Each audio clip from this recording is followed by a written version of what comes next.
Bismillahirrahmanirrahim. Assalamualaikum warahmatullahi wabarakatuh. Nama saya Siti Amalia Saleha dengan stambuk F1G118006 akan memaparkan materi MIT dari Disaster Recovery.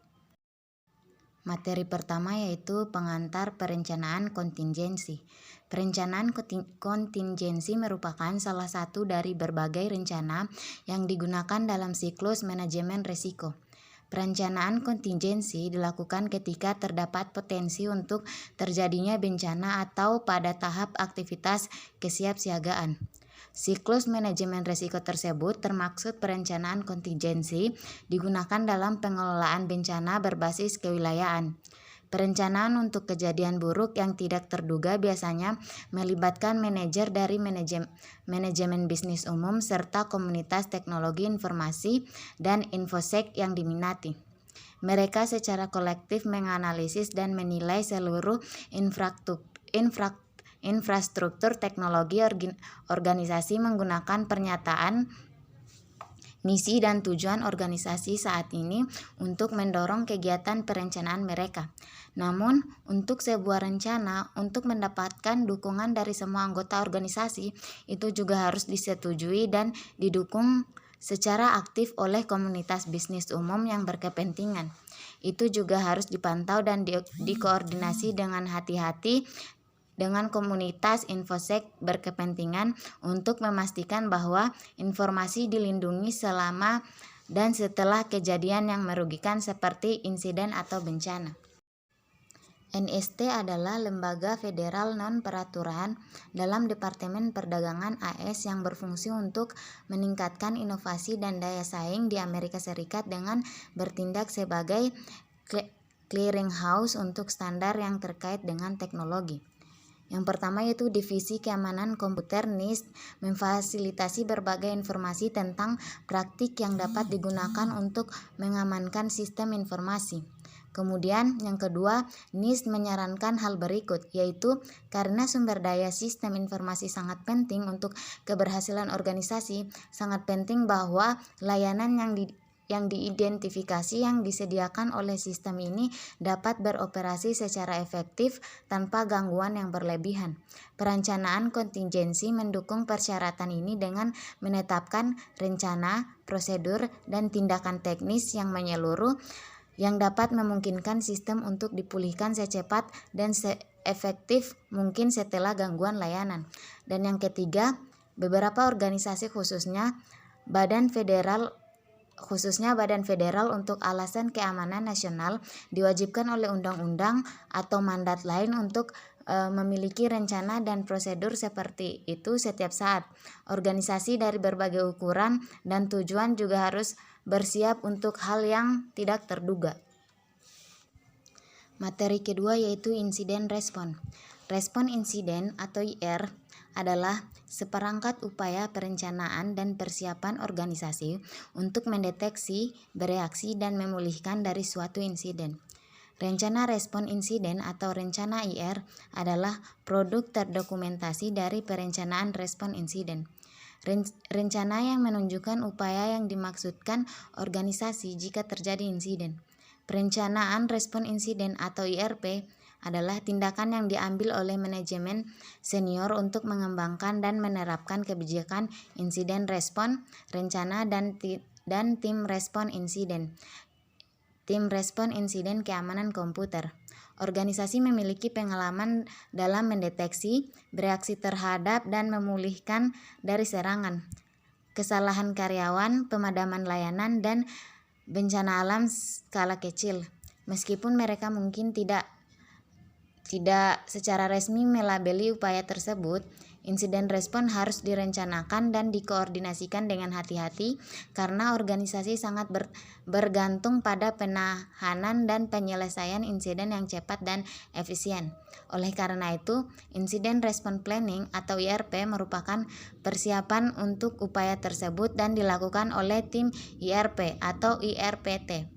Tim respon insiden keamanan komputer atau CSIRT, tim IR yang terdiri dari profesional TI teknis, TI manajerial, dan infosec yang siap mendeteksi, bereaksi, dan memulihkan dari suatu insiden. CSIRT dapat mencakup anggota IRPT. Seperti disebutkan sebelumnya, tugas awal CPMT adalah membentuk IRPT yang akan mulai bekerja dengan mengembangkan kebijakan untuk menentukan operasi tim, mengartikulasikan respons organisasi terhadap berbagai jenis insiden, dan menyarankan pengguna bagaimana berkontribusi pada respons efektif organisasi daripada berkontribusi pada masalah yang dihadapi. IRPT kemudian membentuk tim respon insiden keamanan komputer. 5 tahap panduan untuk pemulihan peristiwa keamanan cyber, yaitu yang pertama, identifikasi berkaitan dengan manajemen risiko dan tata kelola. Yang kedua, protect berkaitan dengan implementasi kontrol keamanan yang efektif. Yang ketiga, deteksi berkaitan dengan identifikasi efek samping. Kemudian keempat, respon berkaitan dengan reaksi terhadap suatu insiden. Dan yang kelima, pulih berkaitan dengan menempatkan hal-hal seperti sebelumnya dalam insiden. Materi ketiga yaitu disaster recovery. Disaster recovery berfokus pada kejadian buruk utama yang mengancam kelangsungan hidup seluruh organisasi. Sistem Recovery Operation System Team bekerja untuk memulihkan operasi sistem dan mungkin berisi satu atau lebih spesialis pada setiap sistem operasi yang digunakan organisasi. Dapat digabungkan dengan tim pemulihan aplikasi sebagai tim pemulihan perangkat lunak atau dengan tim perangkat keras sebagai tim pemulihan sistem atau tim pemulihan komputer.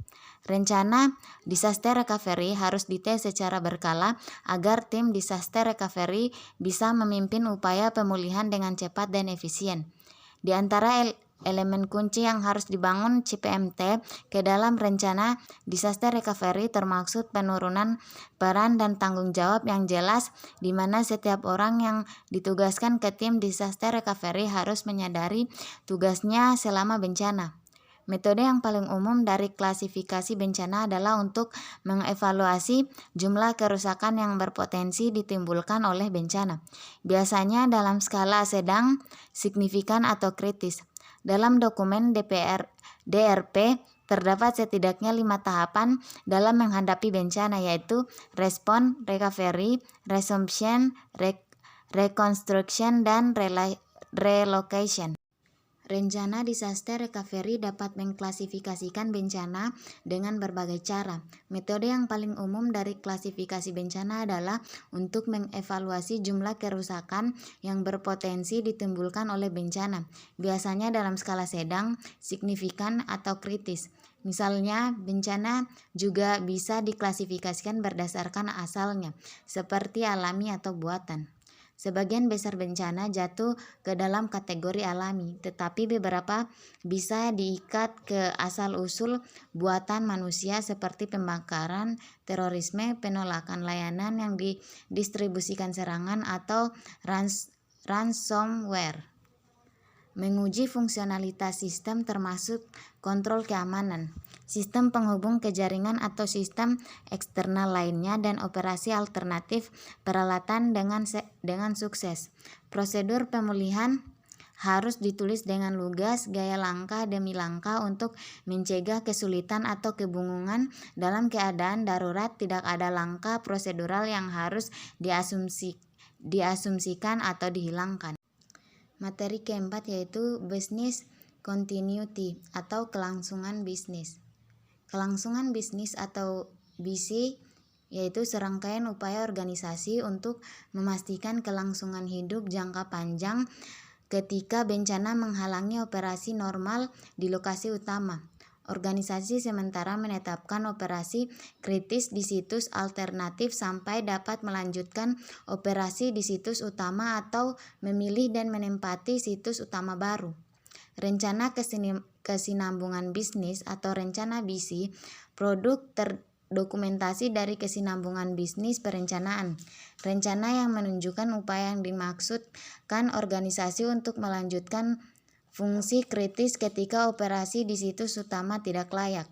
Perencanaan kesinambungan bisnis atau BCP, tindakan yang diambil oleh manajemen senior untuk mengembangkan dan mengimplementasikan tim kebijakan, rencana, dan dan kontinuitas. Langkah pertama dalam semua upaya kontingensi adalah pengembangan kebijakan. Langkah selanjutnya adalah perencanaan.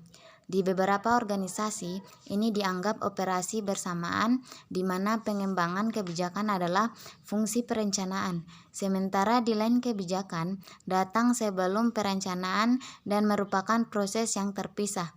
Dalam teks ini, kebijakan BISI dikembangkan sebelum rencana BISI, dan keduanya dikembangkan sebagai bagian dari perencanaan SM.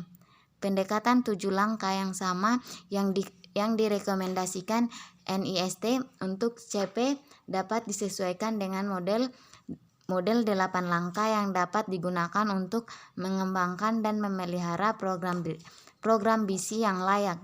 Langkah-langkah tersebut yaitu yang pertama, bentuk tim BISI seperti yang dilakukan dengan proses perencanaan DR.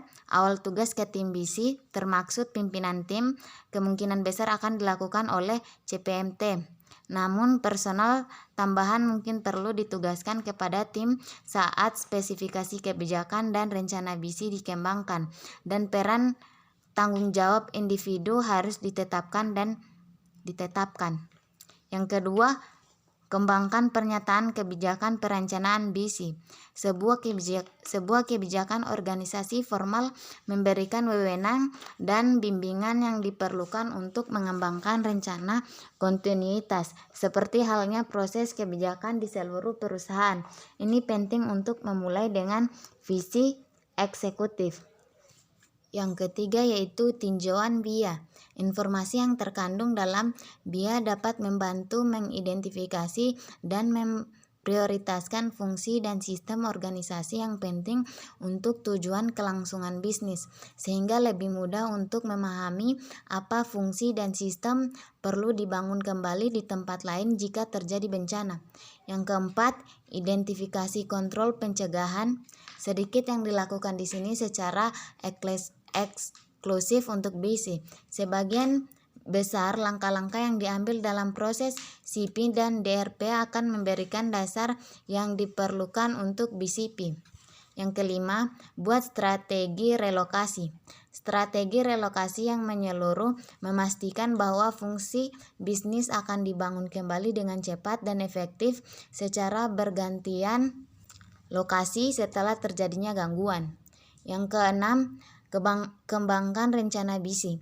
Rencana BISI harus berisi panduan dan prosedur rinci untuk menerapkan strategi BISI di lokasi yang telah ditentukan disesuai dengan petunjuk manajemen.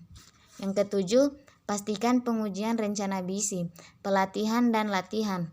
Menguji rencana mengidentifikasi kesenjangan perencanaan, sedangkan pelatihan mempersiapkan personel memulihkan untuk rencana pengaktifan.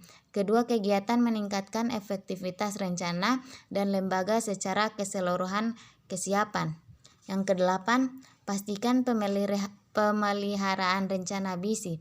Rencana tersebut harus menjadi dokumen hidup yang diperbarui secara berkala agar tetap terkini dengan peningkatan sistem.